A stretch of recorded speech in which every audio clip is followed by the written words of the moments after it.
America દેશ હોય, New Zealand દેશ હોય, ઓસ્ટ્રેલિયા હોય, દુબઈ હોય, આફ્રિકા હોય, સમગ્ર ભારત તો ખરું જ. આ બધી જગ્યાએથી કોઈ ટીવીના માધ્યમથી તો કોઈ ફેસબુક, યુટ્યુબ, મોબાઈલના માધ્યમથી આપણી આ કથાને દર્શન કરી રહ્યા છે.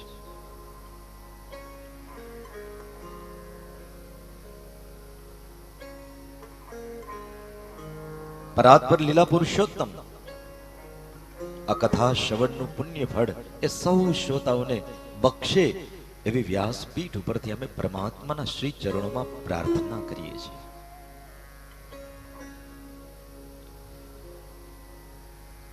સવારના સત્રમાં ભક્તો પ્રથમ સ્કંદને આપણે વિરામ આપ્યો.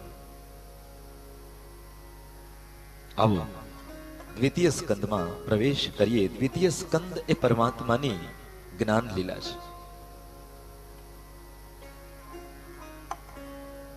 આ દ્વિતીય સ્કંદની અંદર કેવલ 10 અધ્યાય છે. 12 સ્કંદમાંથી સૌથી નાનો સ્કંદ જો કોઈ હોય તો એ બીજો સ્કંદ છે. આ ભગવાનની જ્ઞાન લીલા છે. બીજા સ્કંદથી શ્રી સુખદેવજી મહારાજે પોતાના મંગલ વક્તવ્યનો પ્રારંભ કર્યો છે. જ્યારે આપણે ગીતાજીનો પાઠ કરીએ ત્યારે ગીતાજીનો પહેલો અધ્યાય એ અર્જુન વિષાદ યોગ છે. અને ગીતાજીના બીજા અધ્યાયથી શ્રી ભગવાન વાચ, બીજા અધ્યાયથી ભગવાન પોતાના મંગલ વક્તવ્યનો પ્રારંભ કરે છે.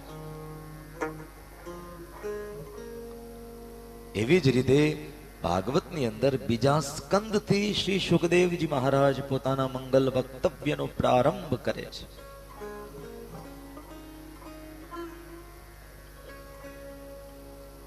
પ્રશ્ન પૂછ્યો છે પરીક્ષિત રાજાએ પ્રથમ સ્કંદના અંતમાં કે જેનું મૃત્યુ નજદીક હોય એવી વ્યક્તિએ પોતાના મોતને સુધારવું હોય તો શું કરવું? અદ્ભુત પ્રશ્ન છે. અને આ પ્રશ્ન આપણને બધાને લાગુ પડે એવો છે. કારણ કે એક ને એક દિવસ મરવાનું તો બધાએ છે.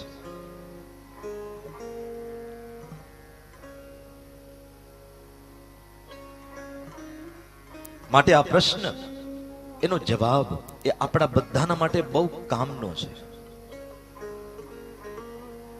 કારણ કે આમાંથી બેઠા છે એ કે એમ ન કહી શકે કે અમે મરવાના નથી.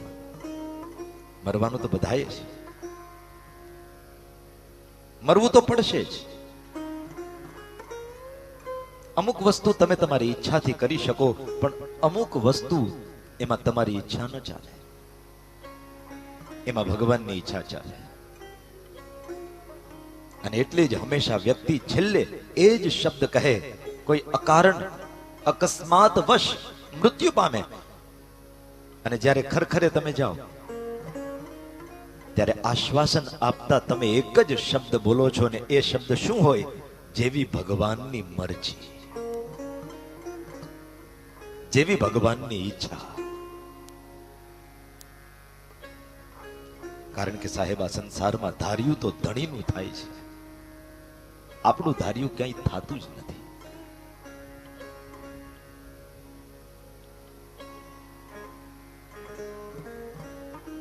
બીજા સ્કંદની અંદર સુખદેવજી મહારાજ હવે જવાબ આપે છે. બહુ સરસ જવાબ આપે છે. સાંભળજો. જો મોતને સુધારવું હોય તો આ જવાબ સાંભળવા જેવો છે. શું કહે છે સુખદેવજી મહારાજ? શ્રી શુક ઉવાચ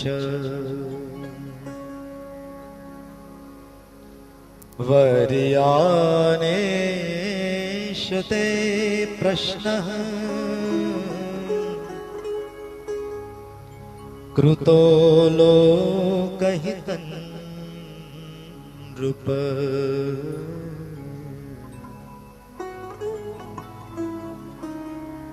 આત્મવિદ સંમતઃ પુંસાં શ્રોતવ્યાદેષુ યઃ પરઃ વર્યાનેશતે પ્રશ્ન કૃતો લોકહિતં નૃપ. હે નૃપ, હે રાજન, હે પરીક્ષિત, વર્યાન એશતે પ્રશ્ન, તે પ્રશ્ન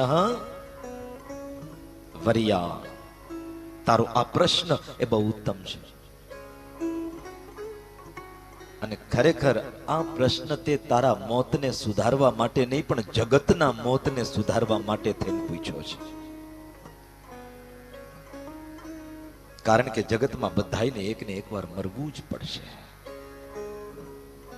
જાતસ્ય હિ ધ્રુવોર મૃત્યુ ધ્રુવમ જન્મ મૃતસ્ય ચ.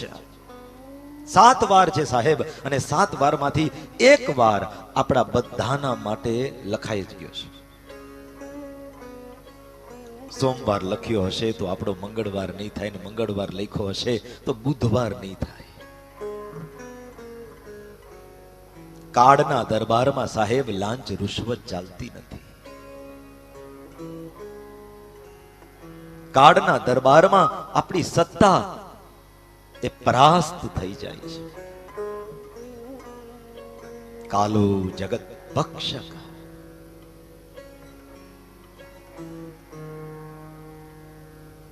પણ મજાની વાત તો એ છે કે આ જગતમાં 2 વ્યક્તિને ખબર પડી ગઈ કે અમારું મોત હવે નજદીક છે. આપણને ખબર નથી કે આપણું મોત ક્યારે છે. જો આપણને ખબર પડી જાય કે 1 મહિના પછી, કે 2 મહિના પછી, કે 5 મહિના પછી, કે 2 વર્ષ પછી, તો આપણે બધાય ભગવાનનું ભજન મંડીએ કરવા. તો આ મંડપ આ અડધો ખાલી પડ્યો ને અડધો ખાલી ન હોય તો ભરચક થઈ જાય. પણ માણસ એ ગુમાનમાં ફરે છે. એને એમ છે કે હજી મારી પાસે તો બહુ જાજા વરસ છે, હજી તો મારે બહુ જીવવાનું છે. અને એ ગુમાનમાં પાણીના પરપોટા જેવું એ જીવન ક્યારે ફૂટી જાય અને અકસ્માત વશ ક્યારે વ્યક્તિનું મૃત્યુ થઈ જાય. ઈચ્છાઓ એ વ્યક્તિની ચાલતી રહે ને શ્વાસ એના પૂરા થઈ જાય, અને પછી કમોતે મરીને એવો ભટકે, એવો ભટકે, એવો ભટકે. ભાગવત સાવધાન કરે.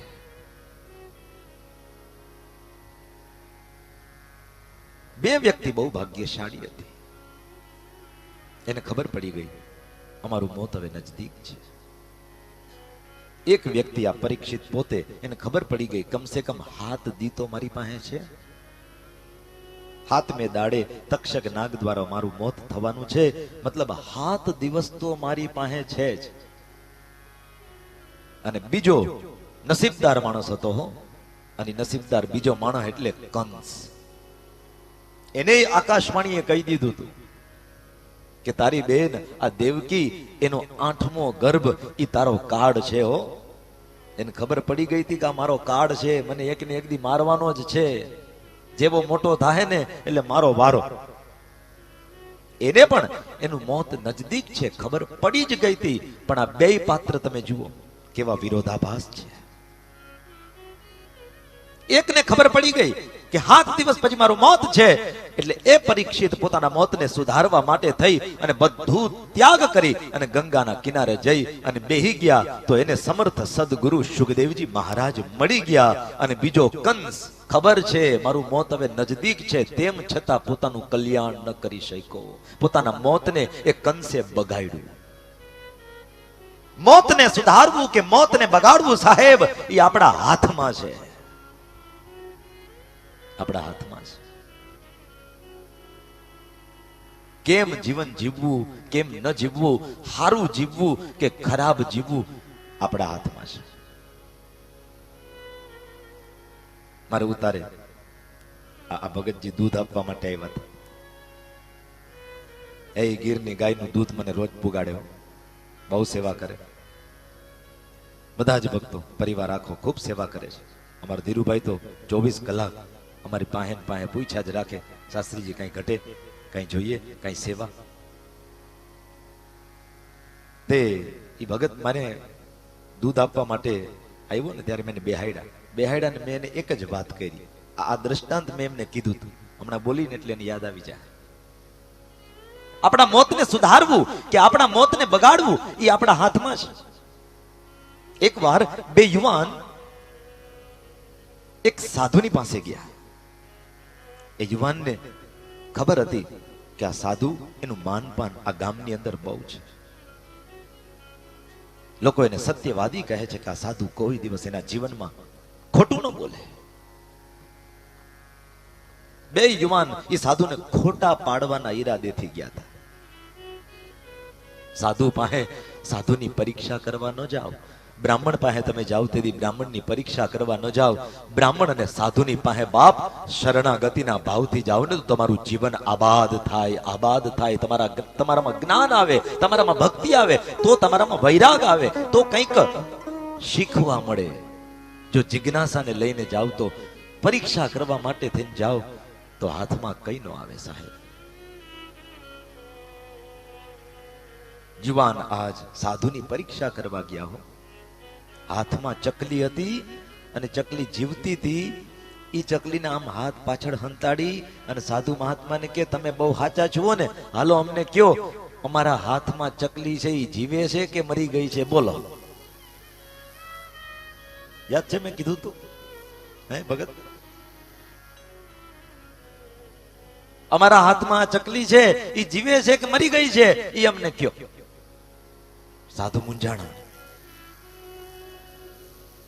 સાધુને એમ થયું કે જો હું એમ કહીશ કે ચકલી જીવે છે, કારણ કે જીવતી હતી, જો એમ કહીશ કે જીવે છે તો આ બે માળા નક્કી કરીને જ આવ્યા છે મને ખોટો પાડવો છે. એટલે મને ખોટો પાડવા હારું એ જીવતી ચકલીને આમ દબાવીને મારી નાખશે. અને જો એમ કહું કે ના તમારા હાથમાં ચકલી છે એ મરી ગઈ છે તો હું ખોટો પડું, કારણ કે જીવે છે, મારાથી ખોટું કેમ બોલાય? એટલે સાધુ મૂંઝાણા. પણ આ તો સાધુ છે સાહેબ, સાધુમાં વિવેક હોય અને સાધુ હંમેશા વિવેકથી કામ લે. એટલે સાધુએ જીવતી છે કે મરી ગઈ છે કાંઈ ન કીધું, એમ જ કીધું બે યુવાનને કે તમારા હાથમાં જે ચકલી છે એ જીવતી છે કે મરેલી એ તો મને નથી ખબર, પણ મને એટલી ખબર છે કે એને જીવતી રાખવી અને એને મારી નાખવી તમારા હાથમાં છે. એને જીવતી રાખવી કે એને મારી નાખવી એ તમારા હાથમાં છે. એમ આપણા મોતને સુધારવું કે મોતને બગાડી નાખવું એ પણ સાહેબ આપણા જ હાથમાં છે, એ પણ આપણા જ હાથમાં છે. કંસે પોતાના મોતને બગાડી નાખ્યું, જ્યારે પરીક્ષિત રાજાએ પોતાના મોતને સુધારી લીધું છે.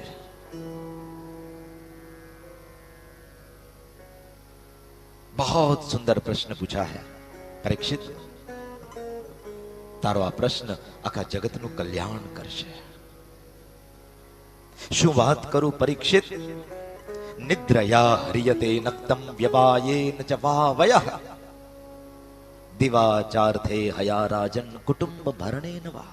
સુખદેવજી કહે છે કે હે રાજન, અનશ્વર સંસારની અંદર જીવ એટલો બધો આસક્ત બન્યો છે, એટલો બધો આસક્ત બન્યો છે. ઘર બાર પુત્ર પરિવાર સત્તા સંપત્તિ વસ્તુ પદાર્થ સામગ્રી પૈસો, એની પાછળ માણસ એટલો ગુમાની બન્યો છે, એટલો બધો પાગલ બન્યો છે, એને બીજું કઈ દેખાતું જ નથી, એને બીજું કઈ દેખાતું જ નથી. મોત ધીમે ધીમે ધીમે ધીમે ધીમે ધીમે એની તરફ આગળ વધી રહ્યું છે. પણ અજ્ઞાની જીવ મોતને ભૂલી અને મોતનો જે સામાન છે એ ભેગો કરવામાં લાગ્યો છે. આ વસ્તુ પદાર્થ સામગ્રી એ તો બધું મોતનો સામાન છે. માણસ મોતનો સામાન ભેગો કરે છે પણ મોતને દેખતો નથી. પૈસાની પાછળ માણસ એટલો પાગલ બન્યો છે. જગમાં दो ही चीज है बड़ी, दामोदर और दाम. दाम એટલે પૈસા. जगत में दो ही चीज है बड़ी, दामोदर और दाम. दामोदर बैठे रहे और दाम करे सब काम. દામોદર ઘરમાં બેઠા રહે છે અને પૈસાથી જ બધું કામ થાય છે. દામોદર બેઠે રહે ઓર દામ કરે સબ કામ. પૈસાની પાછળ માણસ એવો લાગ્યો છે, એવો લાગ્યો છે. નીતિથી મળે તોય ભલે, અનીતિથી મળે તોય ભલે. મહેનત કરીને પૈસો મળે તોય ભલે, અને કદાચ કોકના ખીચા કાપવા પડે તોય ભલે. પુરુષાર્થ યત્નથી, નીતિથી પૈસો મળે તોય ભલે, અને ચોરી કરવી પડે તોય વાંધો નહીં, પણ પૈસા ભેગા કરો. આવો પાગલ બન્યો છે પૈસા પાછળ, આવો પાગલ. 1000 રૂપિયો જેની પાસે છે એ લાખોપતિ બનવાનો વિચાર કરે છે. લાખોપતિ છે એ કરોડપતિ બનવાનો વિચાર કરે છે. કોઈ પણ રીતે મારી પાસે પૈસો હોવો જોઈએ. છેલ્લે ચોરીના ધંધા કરે. એકવાર એક ચોર એક શેઠને ત્યાં ચોરી કરવા ગયો. તિજોરી સુધી પહોંચી ગયો.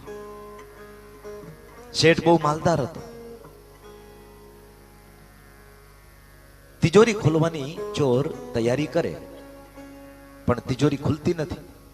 કારણ કે તિજોરીમાં એક લોક હતું, અને લોક પાસવર્ડ થી ખુલે, પાસવર્ડ વગર ખુલે નહીં. અને કુદરતને કરવું, ઈ તિજોરી ઉપર પાસવર્ડ લખ્યો તોય ખરી,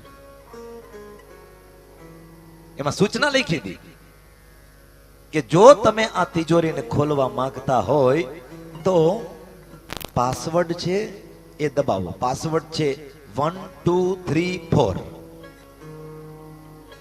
તે ચોરે વિચાર કર્યો, આ શેઠે પાગલ માણસ લાગે છે, આ શેઠ મૂર્ખો લાગે છે. તિજોરી કેમ ખોલવી એ પાસવર્ડ આ શેઠે આમાં ઉપર જ લખી નાખ્યો છે. બુદ્ધિ વગરનો લાગે છે. તે ચોરને તો આમ એવું હસવું આવ્યું. ચોરી કરવા આવ્યો તો એટલે તરત જ પાસવર્ડ સૂચના લખી હતી, 1 2 3 4 દબાવો એટલે તિજોરી ખુલશે. તો ઓલાએ દબાવ્યું 1 2 3 અને 4. ત્યાં તો ઘરમાં મોટો વિસેલ વાગ્યો ને, એક વિસેલ વાગ્યો પોલીસ સ્ટેશન, ઘડીકમાં તો પોલીસ આવી ગઈ. તરત જ પોલીસે આવી અને ચોરને પકડી લીધો. અને ચોરને પકડી લીધો એટલે શેઠ ઈ ચોરની સામું જોઈને એવો હસે, એવો હસે, લે દીકરા મને મૂર્ખો કેતો તો. આ બધી લાઈન મેં ફિટ કરી છે. ઈ દબાવીને એટલે એનો છેડો સીધો એક જાય પોલીસ સ્ટેશનમાં. પકડાઈ ગયો ને, મને મૂર્ખો કે છે. અને પોલીસ ઈ ચોરને પકડીને લઈ જતા હતા. તેથી ઈ ચોર ઈ શેઠની સામું જોઈને એટલું જ બોલ્યો, હો આજકાલ હવે માણસના ભરોસા થતા નથી.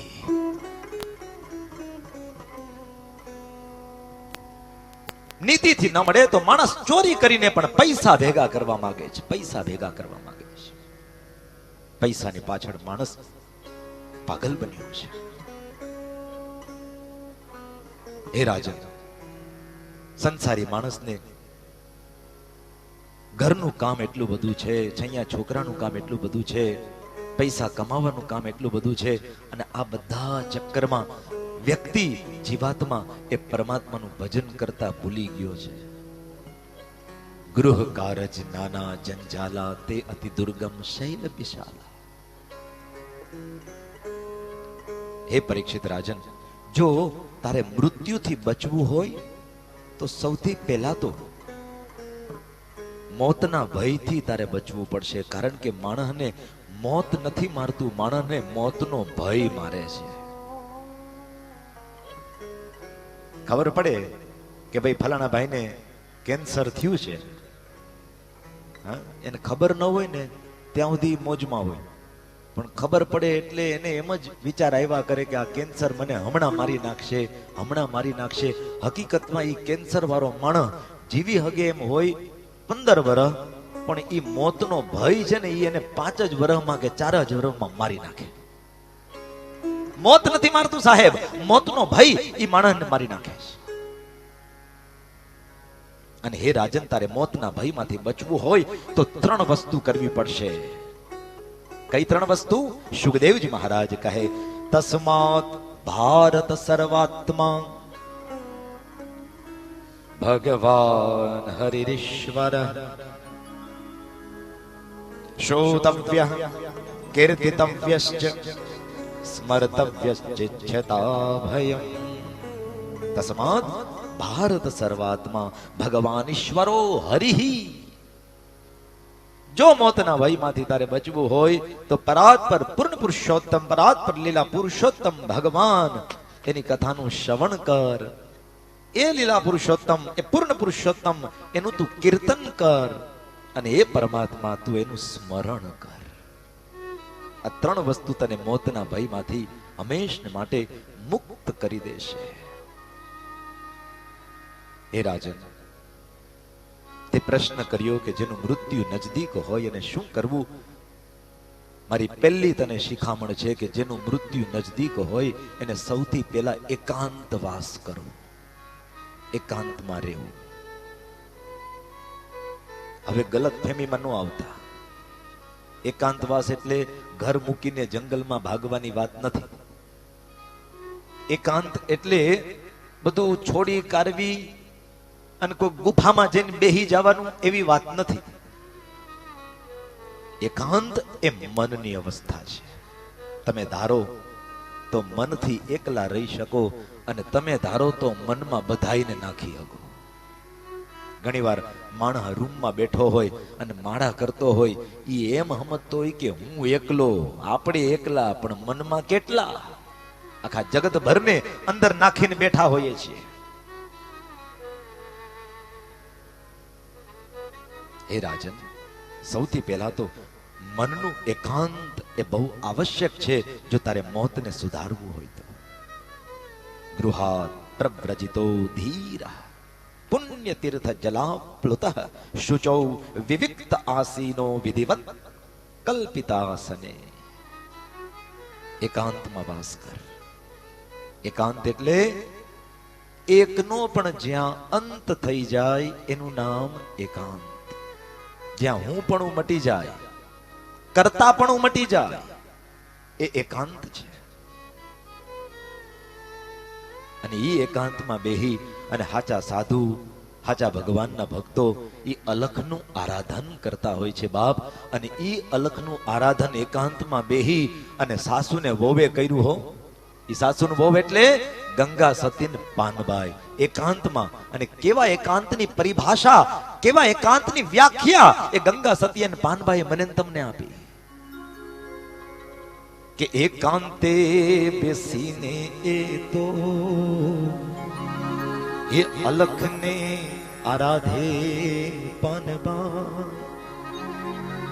તો પ્રભુજી પધારે દ્વાર રે. ગંગા સતી એમાં ઓ હો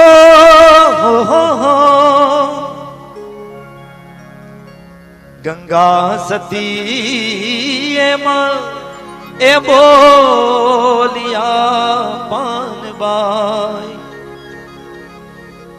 એ જેના નયનોમાં વરસે મીઠાનું રે. એકાંતે બેસીને તો અલખને આરાધે પાનબા તો પ્રભુજી પધારે દ્વાર રે. થોડુંક સિંગિંગ આવે ત્યારે ઈકો સેજ વધારે આપજો. આમનો મતલબ ઈકો વધારે આપો, રેલા અવાજ. એકાંતે બેસીને અલખને આરાધે પાનબાઈ તો પ્રભુજી પધારે. ઈ એકાંતની વાત છે કે જ્યાં એકાંત એકનો પણ લય થઈ જાય, હું પણ મટી જાય, કરતા પણ મટી જાય. તો એવા એકાંતમાં બેસી અને પરમાત્માની સ્થૂલ અને સૂક્ષ્મ ધારણા કરવાની. જી હા, સ્થૂલ અને સૂક્ષ્મ ધારણા. જો આ દ્વિતીય સ્કંદ છે ને એ ભગવાનની જ્ઞાન લીલા છે. અને જ્ઞાન લીલા એટલે જ્ઞાન સભર બધી વાતો છે. થાય એટલું હેલું કરીને તમને સમજાવીશ. બાકી છે અઘરું બધું. હવે સ્થૂલ ધારણા કોને કહેવાય અને સૂક્ષ્મ ધારણા કોને કહેવાય, હાવ ટૂંકું ને ટચ તમને સમજાવું તો આ જે કાંઈ દેખાય છે ને પ્રકૃતિ, આકાશ, વાયુ, તેજ, જળ, પૃથ્વી, અતળ, વિતળ, સુતળ, રસાતળ, તળાતળ, મહાતળ, પાતાળ, નદી, વૃક્ષ, વેલાઓ, પાંદડાઓ, પથ્થર, સરિતા, પહાડ, આ બધું જે કાંઈ દેખાય છે એ બધું પરમાત્માનું સ્થૂલ સ્વરૂપ છે. પાતાલ મે તસ્ય હિ પાદમ પઠંતિ પાર્ષણી પ્રપદે રસાતલમ. જે કંઈ દેખાય છે એ બધું ભગવાનનું સ્થૂલ સ્વરૂપ. આપણી હિન્દુ ફિલોસોફી એમ કહે છે કે એવરીથિંગ ઇઝ હી.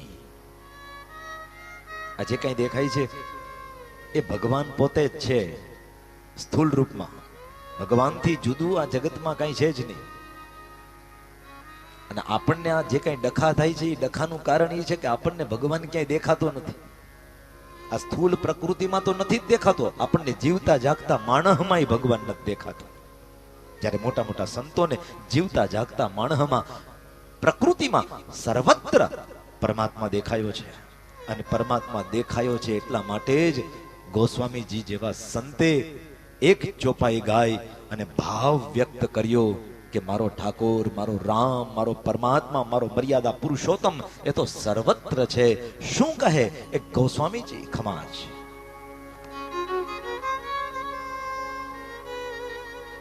सिया राममय सब जग जाने, सिया राममय सब जग जाने, सिया राममय सब जग जाने, सिया राममय सब जग जाने, सिया राममय सब जग जाने, सिया राममय सब जग जाने, सिया राममय सब जग जाने। करहु प्रणाम जोरि जुग पानी, करहु प्रणाम जोरि जुग पानी, करहु प्रणाम जोरि जुग पानी, करहु प्रणाम जोरि जुग पानी, सिया राममय सब जग जानी, सिया राममय सब जग जानी, सिया राममय सब जग जानी, सिया राममय सब जग जानी। ગોસ્વામીજી જેવા સાચા સાધુને સકલ વિશ્વની અંદર, પ્રકૃતિની અંદર, પ્રાણી માત્રની અંદર રામ દેખાયો. આ હિન્દુ ફિલોસોફી છે. ઇસ્લામ ફિલોસોફી એમ કે છે એવરીથિંગ ઇઝ હિઝ. આ જે કાંઈ દેખાય છે એ અમારા અલ્લાહ તાલાનું છે. મતલબ દેખાય છે એ અને અલ્લાહ તાલા બેયને જુદા કર્યા. આપણી હિન્દુ ફિલોસોફી એક કદમ આગળ છે. દેખાય છે એ ભગવાનથી જુદું નથી. આ દેખાય છે એ જ ભગવાન છે, એ જ ભગવાન છે. हर जर्रा चमकता है अनवर इलाही से, हर सांस ये कहती है हम है तो खुदा भी है, हम है तो खुदा भी है. जिधर देखता हूं उधर तू ही तू है, पिला दे ओ साहिल मई अर्गबानी, मैं बेहोश होके बकू तू ही तू है, जिधर देखता हूं उधर तू ही तू है. તો આ સ્થૂલ ધારણા છે. જે કંઈ દેખાય એ બધું પરમાત્મા. પછી એ જે દેખાય છે વિરાટ, એ વિરાટ જ્યારે વામન બનીને આવે, કેતા સગુણ સાકાર બનીને આવે, કેતા ક્યારેક રામ બનીને આવે, ક્યારેક કૃષ્ણ બનીને આવે, ક્યારેક પરશુરામ બનીને આવે, તો ક્યારેક મત્સ્ય, તો ક્યારેક કુર્મ, તો ક્યારેક ધન્વંતરી. તો એ જે પરમાત્મા એનું સગુણ સાકાર સ્વરૂપ, એનું ધ્યાન, એની ધારણા એ સૂક્ષ્મ ધારણા છે. આ છે સ્થૂલ અને સૂક્ષ્મ ધારણાની પરિભાષા. સુખદેવજી મહારાજ કહે, જેને મૃત્યુ નજદીક હોય એને હંમેશા એવા પરમાત્મા યા તો એના સ્થૂલ સ્વરૂપ યા તો એના સૂક્ષ્મ સ્વરૂપ એની ધારણા કરવી. કારણ કે એ જ પરમાત્મા, હે પરીક્ષિત, આ સચરાચર સૃષ્ટિ એના નિયંતા છે. આખી સૃષ્ટિ એનામાંથી જ નીકળી છે. અહીંયા સૃષ્ટિ રચનાનો ક્રમ પણ દ્વિતીય સ્કંદની અંદર બતાવ્યો અને ત્યારબાદ નારદજી અને બ્રહ્માનો સંવાદ પણ બતાવવામાં આવ્યો છે. એકવાર બ્રહ્માજી આંખ બંધ કરી અને કમળ પુષ્પમાં બેસી અને ધ્યાન કરતા હતા એટલે દેવર્ષિ નારદ પધાર્યા, આવીને પોતાના પિતાને પ્રણામ કરે છે. પ્રણામ કરીને કહે છે કે હે બ્રહ્મા, હે પિતા, તમે આ જગત એનું સર્જન કરો છો, તમે એની ઉત્પત્તિ કરો છો, તો મારે મન તો તમે જ ભગવાન છો, પણ તમે આંખ બંધ કરીને કોકનું ધ્યાન કરો છો તો તમે કોનું ધ્યાન કરો છો? અને ત્યારે બ્રહ્માજીએ કહ્યું કે હે દેવર્ષે, હું આ સચરાચર સૃષ્ટિનું સર્જન કરું છું, પણ હું કોકની આજ્ઞામાં રહીને કરું છું. હું તો નોકર છું, હું તો ચાકર છું. હે દેવર્ષે, તારો અને મારો સ્વામી જો કોઈ હોય તો એ તો પરાત્પર પૂર્ણ પુરુષોત્તમ નારાયણ છે. એ નારાયણનું હું ધ્યાન કરું છું, એ નારાયણનું. કારણ કે સચરાચર સૃષ્ટિનો માલિક તો એકમાત્ર નારાયણ છે. એ જ નારાયણે મને ચતુશ્લોકી ભાગવત આપ્યું. એ ચતુશ્લોકી ભાગવતના જ્ઞાનથી જ હું આ સચરાચર સૃષ્ટિનું સર્જન કરી શકું છું. એટલે દેવર્ષિ નારદે કહ્યું, પિતાજી, એ ચતુશ્લોકી ભાગવત એટલે હું? અને ત્યારે બ્રહ્માએ ચતુશ્લોકી ભાગવતનું જ્ઞાન પોતાના દીકરા નારદને આપ્યું અને નારદજીએ એ ચતુશ્લોકી ભાગવત મહર્ષિ વેદ વ્યાસજીને શીખવાડ્યું. અને મહર્ષિ વેદ વ્યાસજીએ 4 શ્લોકમાંથી 18,000 શ્લોક વાળું શ્રીમદ ભાગવત મોટું બનાવ્યું. અને મહર્ષિ વેદ વ્યાસજીએ પોતાના પુત્ર સુખદેવ શીખવાડ્યું. અને સુખદેવજી મહારાજે એ ભાગવત પરીક્ષિત રાજાને સંભળાવ્યું છે, શીખવાડ્યું છે. અને એ સમયે સૂત પુરાણી પણ ત્યાં બેઠા હતા, એટલે સૂત પુરાણીએ પણ આ ભાગવત ત્યાં સાંભળ્યું. અને એ સૂત પુરાણીએ નૈમિષારણ્યમાં સૌનકાદી ઋષિમુનિઓને આ ભાગવત સંભળાવ્યું. અને એ ભાગવત આ ગામમાં બેહીને હું તમને સંભળાવી રહ્યો છું. સાહેબ, આ ભાગવતનો સીધો સંબંધ પરમાત્મા નારાયણની સાથે છે. આ ભાગવતનો સંબંધ સીધો ભગવાન નારાયણની સાથે. તેનેયમ વાંગમયી મૂર્તિ ભગવતા પ્રોક્તમ. આ ભાગવત એ તો વ્યાસજીએ તો સમાધિ ભાષામાં લખ્યું, રચ્યું, પણ હકીકતમાં આ ભાગવતનું જ્ઞાન એ તો અનાદિ કાળથી પૂર્ણ પુરુષોત્તમ નારાયણે જ પ્રતિપાદિત કર્યું છે 4 શ્લોકમાં. અને એ ભાગવતની અંદર 10 લક્ષણો છે. અને માટે જ 10 લક્ષણ હોવાને કારણે આ ભાગવત એ સામાન્ય નથી, આ મહાપુરાણ છે. ભાગવત મહાપુરાણ છે, 10 લક્ષણ છે. આટલું કહી અને અહીંયા નાનકડો એવો દ્વિતીય સ્કંદ 10 અધ્યાયનો એ વિરામ પામે છે. દ્વિતીય સ્કંદ ભગવાનના શ્રી ચરણોમાં સાદર સમર્પિત કરીએ. અને હવે આવો તૃતીય સ્કંદમાં પ્રવેશ કરીએ. તૃતીય સ્કંદના પ્રારંભમાં વિદુરજીની બહુ સુંદર મજાની કથા છે. હસ્તિનાપુરના મંત્રી છે, પણ હસ્તિનાપુર એના મંત્રી પદને અને પોતાનું સુંદર મજાનું વૈભવશાળી મોટું ભવન, એનો રાજમહેલ, એમનું મોટું ઘર એ ત્યાગ કરી અને વિદુરજી તીર્થયાત્રા કરવા માટે થઈને નીકળી ગયા છે. અહીંયા પરીક્ષિત રાજાએ પ્રશ્ન કર્યો છે કે હે સુખદેવજી મહારાજ, વિદુરજી એ તો હસ્તિનાપુરના મંત્રી છે, વળી આટલો બધો વૈભવશાળી એમનો રાજમહેલ, આ બધું ત્યાગી, આ બધું છોડી અને તીર્થયાત્રા કરવા હું કામ વયા ગયા?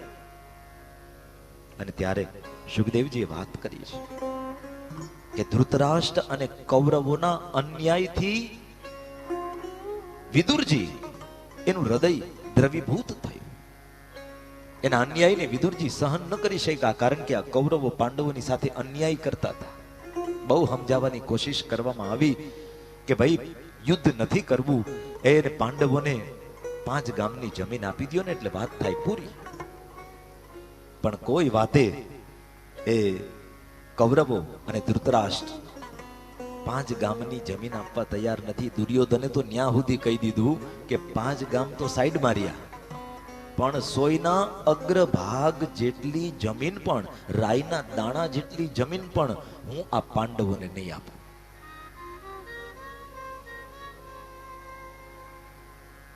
આ અન્યાયને સહન ન કરી શક્યા વિદુરજી. પરિણામે મોટો રાજમહેલ અને મંત્રી પદનો ત્યાગ કરી અને તીર્થયાત્રામાં વયા ગયા.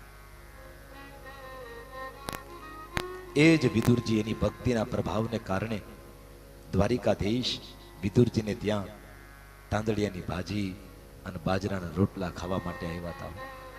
કારણ કે દુર્યોધને વિદુરજીને કાઢી મૂક્યા હતા.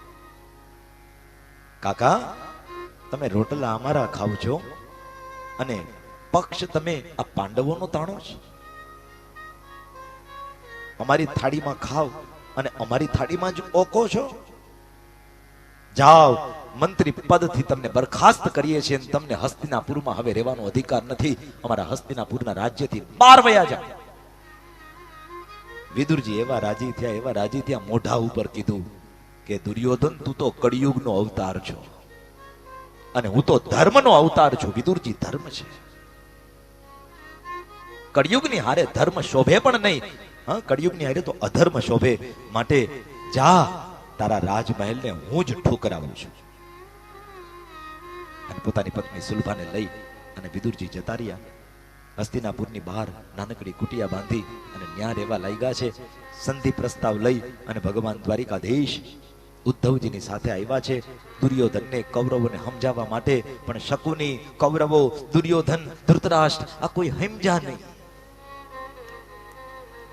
વળી શકુનીએ દુર્યોધનને ઠોહો મારીને કીધું કે કૃષ્ણ આવે છે, દ્વારિકાધીશ આવે છે, એની હારે લડતો નહીં, ઝઘડતો નહીં, એની હારે માથાકૂટ ન કરતો. આ સમય દ્વારિકાધીશને ફોસલાવાનો છે, કારણ કે એની પાસે 11 અક્ષૌહિણી સેના છે. જો અત્યારે આપણે એનું સ્વાગત કરશું ને, એને 56 ભોગ ખવડાવશું ને, તો એ દ્વારિકાધીશ રાજી થઈને આપણને અક્ષૌહિણી સેના આપી દે ને, તો આપણે યુદ્ધમાં જીતી જાઉં. એટલે આ સમય તો એનું સ્વાગત કરવાનો છે. માટે કઈ બગાડતો નહીં, બાજી બગડે એવું ન કરતો. એટલે દુર્યોધન ચૂપચાપ બેઠો તો. ભગવાન કૃષ્ણ દ્વારિકાધીશ આવ્યા, બહુ મોટું સ્વાગત કર્યું. ઉદ્ધવ, એની તો 4 આંખો થઈ ગઈ. ઓહો હો, દ્વારિકાધીશ, હસ્તિનાપુરમાં આ કૌરવોએ તમારું કેટલું ઠાઠ માઠથી સ્વાગત કર્યું. ભગવાન દ્વારિકાધીશ ઉદ્ધવજીને કે આ પ્રેમના સ્વાગત નથી, આ બધાય તો સ્વાર્થના સ્વાગત છે, સ્વાર્થના. સભા થઈ. દ્વારિકાધીશે બહુ સમજાવવાની કોશિશ કરી કે ભાઈ પાંડવોને થોડીક જમીન આપી દો અને લડોમાં સમાધાન કરી લ્યો, આપણે માથાકૂટમાં નથી પડવું. પણ આ વાત કરીને દુર્યોધનથી સહન ન થઈ. એટલે ભર સભામાં દુર્યોધને કહ્યું કે હે દ્વારિકાધીશ, તમે કયો ને એ બધી વાત અમને મંજૂર છે. હા, તમારા હારું અમે પ્રાણ પાથરી દઈએ. જો તો ખરી ડાયો ડમરો વાતું કેવી કરે છે. દ્વારિકાધીશ, તમારા હારું અમે પ્રાણ પાથરી દઈએ, પણ તમે આ પાંડવોને જમીન આપવાની વાત કરશો ને તો ઈ મેળ નહીં આવે. એમાં અમે તમારું માનશું નહીં. બાકી આ જો તમારા સ્વાગતમાં 56 ભોગ તૈયાર કર્યા છે, 56 ભોગ છાનામાના ખાઈ લ્યો અને અમારી ઉપર રાજી રહ્યો. હા, આપણે ભગવાનની વાત માનવી નથી. ભગવાને શાસ્ત્રમાં આપણને જે આજ્ઞા સિદ્ધાંતો બતાવ્યા છે, એ સિદ્ધાંતો ઉપર, એ આજ્ઞા ઉપર આપણે ચાલવું છે નહીં. અને પાછા ભગવાનની પાસેથી પ્રસન્નતાની અપેક્ષાઓ રાખીએ કે હે ભગવાન, તું અમારી ઉપર રાજી રહે. એમ ભગવાન આપણા ઉપર રાજી રહે? ભગવાન તો રાજી તો રે સાહેબ કે ભગવાને બતાવેલી શાસ્ત્રમાં જે આજ્ઞા અને ઉપાસના છે એ પ્રમાણે આપણે ચાલીએ તો આપણો ઠાકોર આપણા ઉપર રાજી રહે. બાકી ભગવાન આપણા ઉપર રાજી ન રહે. ભગવાને 56 ભોગ દુર્યોધનના ઠુકરાવી દીધા છે.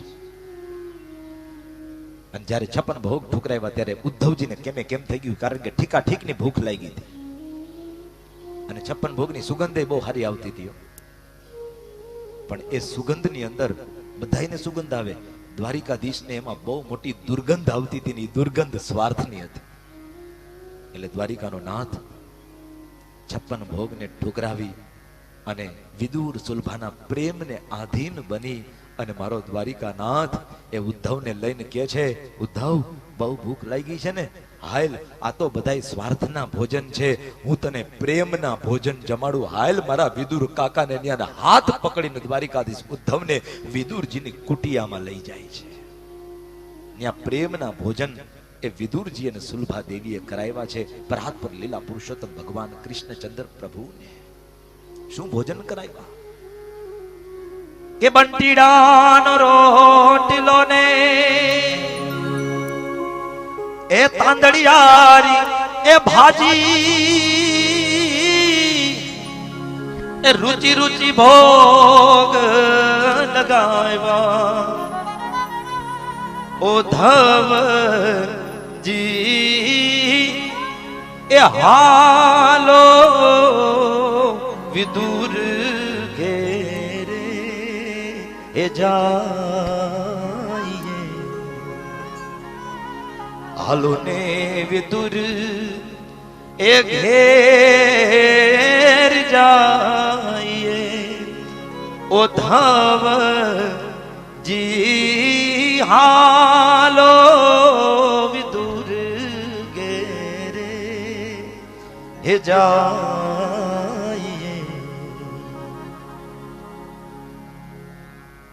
कबीर का ये पद है, कबीरजी गाયું છે. બે કબીર થયા, પણ આસ્તિક પથના ગામી, આસ્તિક પથ ઉપર ચાલનાર એક કબીર કે જેણે પરમાત્માની ભક્તિમાં પોતાનું જીવન સમર્પિત કર્યું, એ કબીરના આ શબ્દો. કહત કબીરા એ સુનો ભાઈ એ સાધો,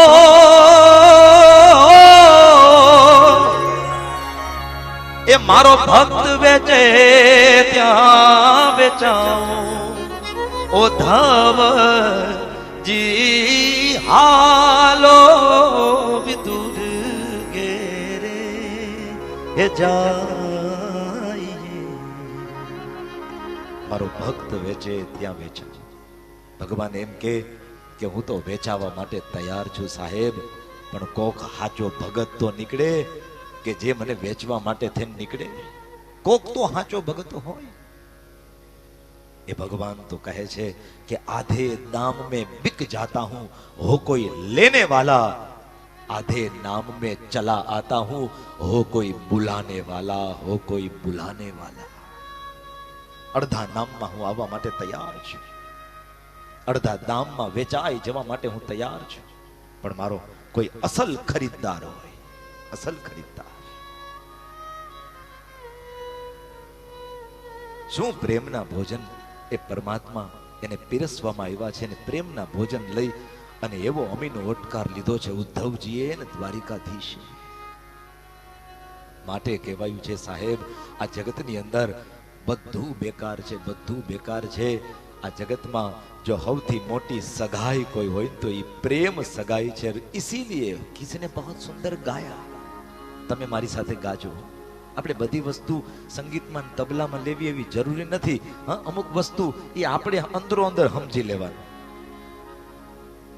सबसे ऊंची प्रेम सगाई, सबसे बोलो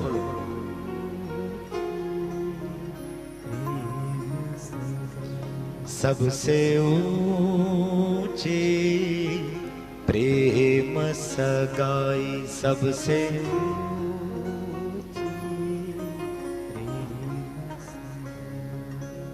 दुर्योधन को मेवा त्याग्यो, दुर्योधन को मेवा त्याग्यो, साग विदुर घर खाई,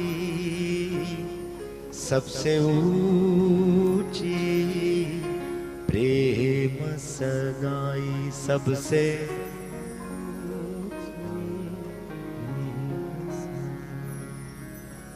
દુર્યોધન કો મેવા ત્યાગ્યો અને સાગ વિદુર ઘર ખાઈ. આ જગતમાં સબસે ઊંચી પ્રેમ સગાઈ, સબસે ઊંચી પ્રેમ સગાઈ.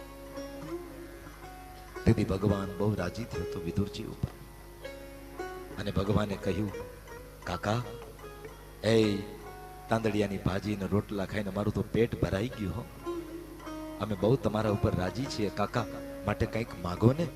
અને તેથી વિદુર કાકાની આંખમાં આંસુ આવ્યા હતા અને આંખમાં દડ દડ દડ આહુડા પડે અને વિદુર કાકા આજ દ્વારિકાધીશના પગમાં પડીને એટલું કહે, બાપ મારે આ તને મેં ભોજન કરાવ્યું એના બદલામાં મારે કાંઈ નથી જોતું, ને જો તારે મને દેવું હોય ને તો ભોજનના બદલામાં મને તું ભજન આપી દે, મને તું ભજન આપી દે. ભજન માંગ્યું છે બાપ. સાચા સંતોએ ભક્તોએ હંમેશા પરમાત્માની પાસે લૌકિક ભોજનો 56 ભોગ નથી માંગ્યા.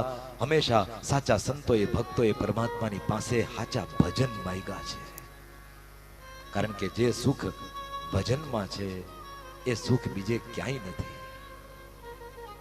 માટે કોટિમ ત્યક્તવા હરિમ સ્મરે. કરોડો કામને પડતા મૂકી અને ભજન કરવાનો મોકો મળે ને તેથી ભગવાનનું ભજન કરી લેવું. એ વિદુરજી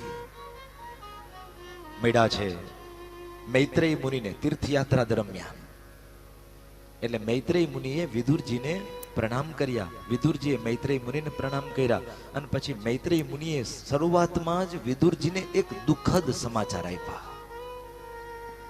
કે કાકા વિદુરજી ધીરજ રાખજો, પણ એક માઠા સમાચાર છે.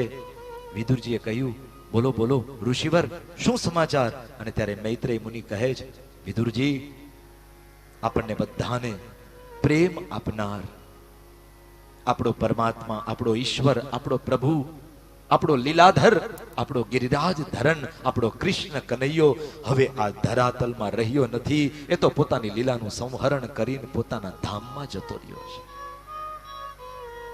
અને આટલા જ્યાં સમાચાર સાંભળ્યા ત્યાં તો વિદુરજી એનો ચહેરો પડી ગયો. વિદુરજી એકદમ ઉદાસ બની ગયા, ખિન્ન મન બની ગયા.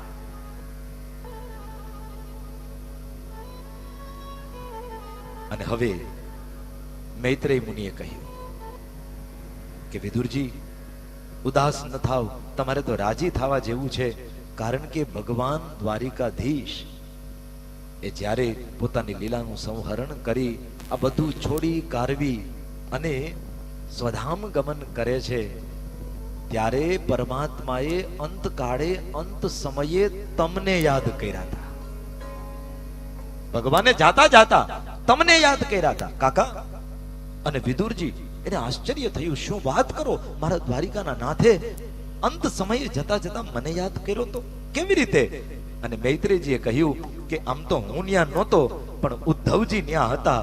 અને ઉદ્ધવજીએ મને જ્યારે આ ભાગવતી જ્ઞાન આપ્યું ને તેથી ઉદ્ધવજીએ મને કહ્યું કે અંત સમયે દ્વારિકાધીશે વિદુર કાકાને બહુ યાદ કર્યા, બહુ યાદ કર્યા. એટલે હું તમને કહું છું, એ દ્વારિકાધીશ એમ કહેતા હતા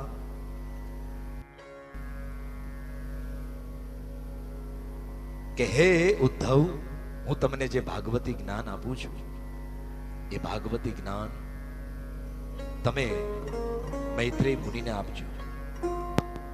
કારણ કે મને ખબર છે ભવિષ્યમાં મારા કાકા વિદુર તીર્થયાત્રા દરમિયાન મૈત્રેય મુનિને મળશે. અને મૈત્રેય મુનિને જ્યારે મળશે ત્યારે મૈત્રેય મુનિ એ ભાગવતનું જ્ઞાન મારા કાકા વિદુરને આપશે. એટલે ઓલું તાંદડિયાની ભાજીને રોટલા ખાધા હતા ને એનું ચૂકતે થઈ જાય. આ જ્ઞાન અરે ગમે તે રીતે મારા કાકાને પહોંચાડવું છે, વિદુરજીને પહોંચાડવું છે. માટે અંત સમયે પ્રભુએ તમને બહુ યાદ કર્યા છે.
लोने विदूर घेर जाई ओ भवजी लो विदूर घेर जाई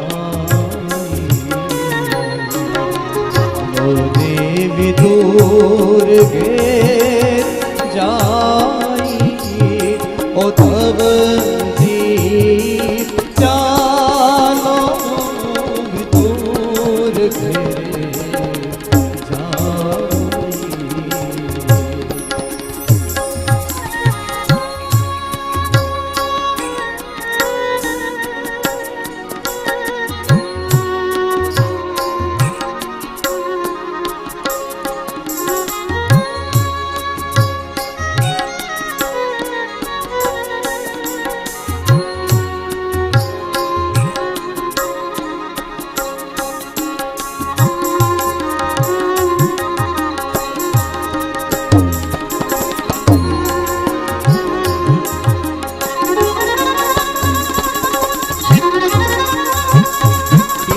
रोटलो ने कांजड़ियानी भाजी पंडीनो रोटलो ने कांजड़ियानी भाजी नेति नेति भोग लगायो ओ भवजी चालो विदूर घेर जाई लोने विदूर घेर जाई ओ भवजी चालो विदूर घेर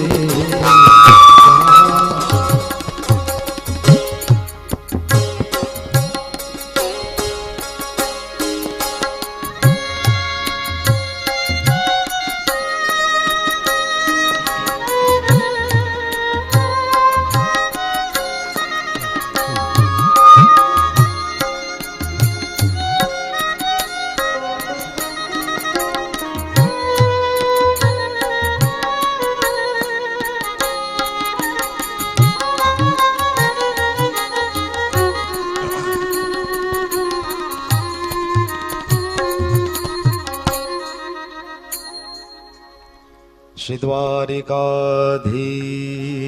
की जय।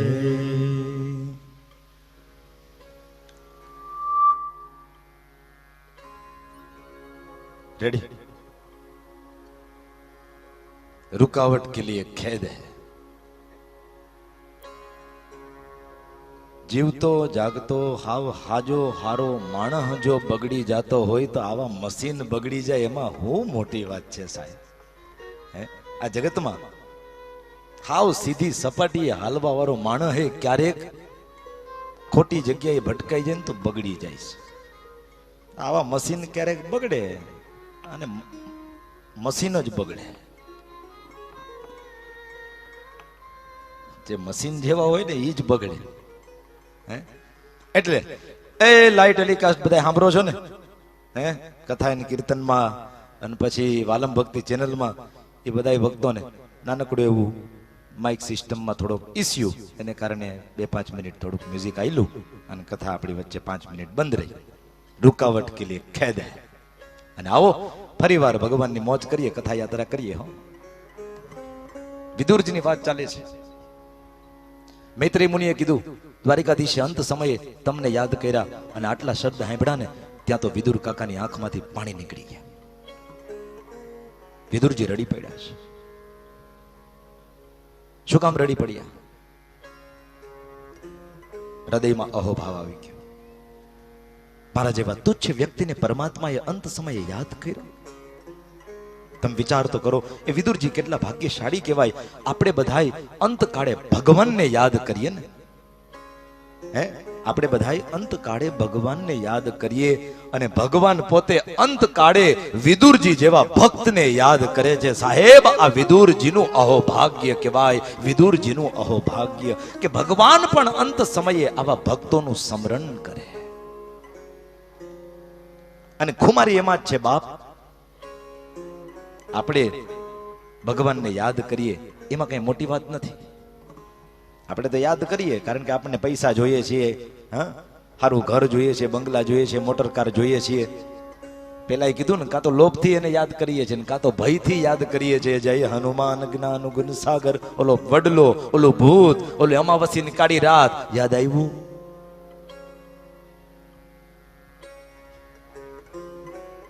આપણે તો એને યાદ કરીએ, એમાં કઈ મોટી વાત નથી.